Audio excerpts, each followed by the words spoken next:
guys, welcome back to the channel. Today we're in Webster County and we're exploring some springs. The first spring is Sand Springs. It's part of the Fort Sand Springs Civil War historical marker.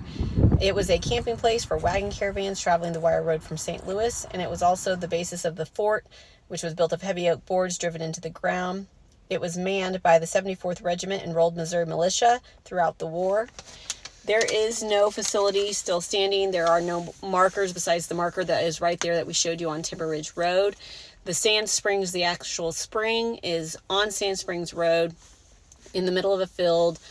Cows go there to get water, and it's not cleared out or anything noticeable. So if you don't know it's there, you don't know what to look for, it's hard to spot.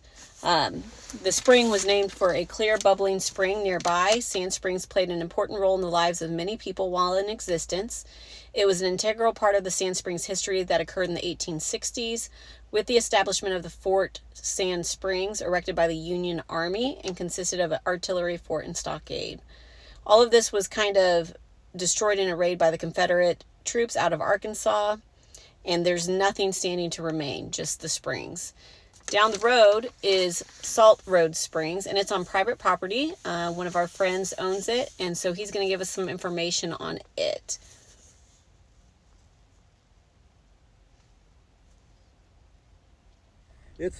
Some people call it the Salt Road Spring. During the Civil War, Frank and Jesse James came through there and watered their horses, and they camped out in the area until they was pondering their attack up on Fort Sand Springs. Then they got with some of their comrades, and they attacked the fort and harassed them for a while. But when the fort was actually destroyed is when Marmaduke came through in 1963. I think that was January or February. And 1963. Did I say 1963? You said 19. Okay, 1863. Sorry about that. I'm talking too fast and too quick. Then after that, they destroyed the fort. They burned it down. 12 soldiers was killed and a lot wounded, and Captain Hurd was able to escape, however.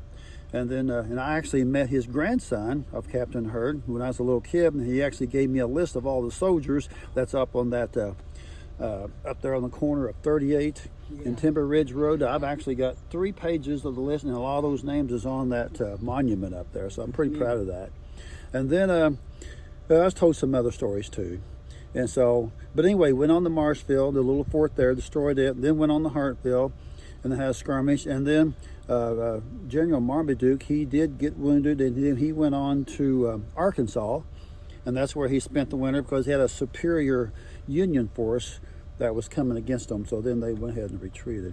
But the spring down here, it's been a commonplace over the years, and the people that we bought this farm off of, during the drought years, they come here. People from all over would come here to get water for their livestock, and it was a gathering hole. And then Helen said that when they first came here, they actually went down to the spring and got the water from the spring and brought up to here. That was their supply.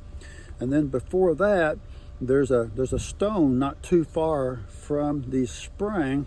It's a limestone. The rest of them I've pulled out, but I left one in the field just to mark the spot where the original homestead was. So that's pretty neat too. That's pretty neat too. Cool, thank you. And so anyway, but have a fantastic, superb, 10 times better than a great day. And that spring is very historic. It's called the Salt Road Spring. Okay, thank you. You bet. That was a great little story by Roger Herman from Marshfield, Missouri, and this is his private property. Going back in his field, it's a beautiful day to see this little spring. He has built some other buildings back here too. It's just really pretty.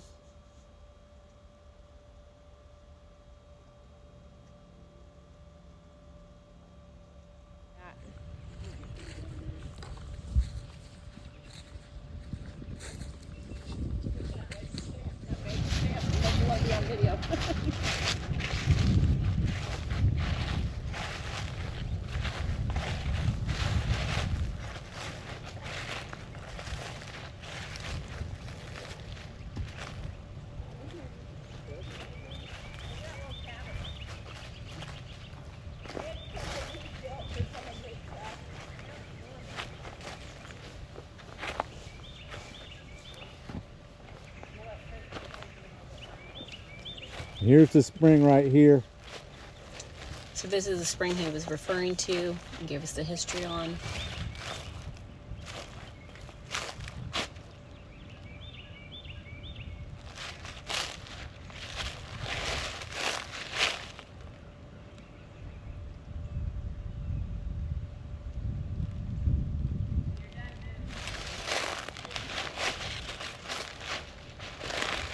Roger also has a channel on YouTube, so we're going to be sure to add the link in our description so you can go like, subscribe, and watch his videos.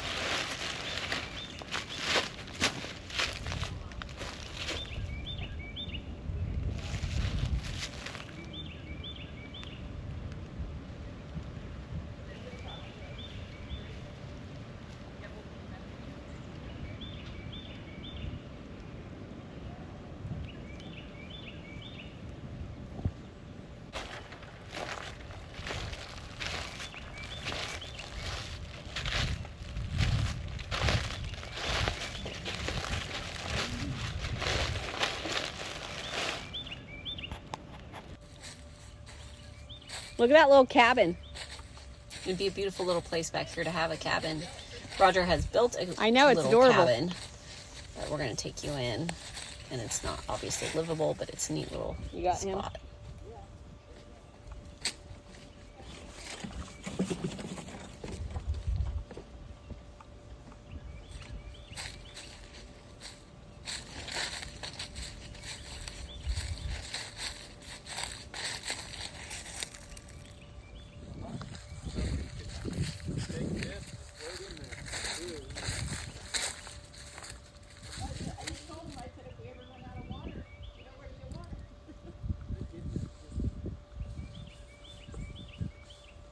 Kind of see it where it's bubbling up. When we first got here,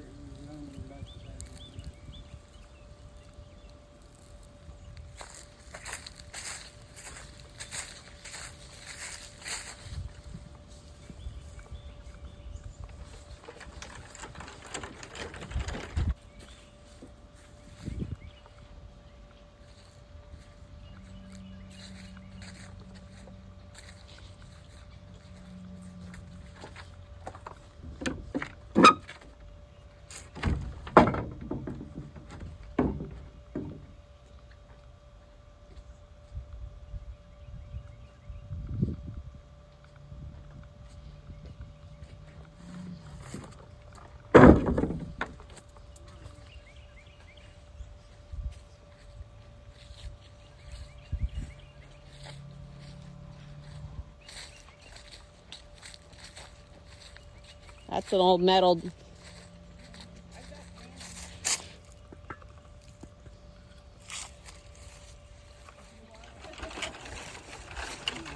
Guys, thanks for watching. Be sure to like, subscribe, and share.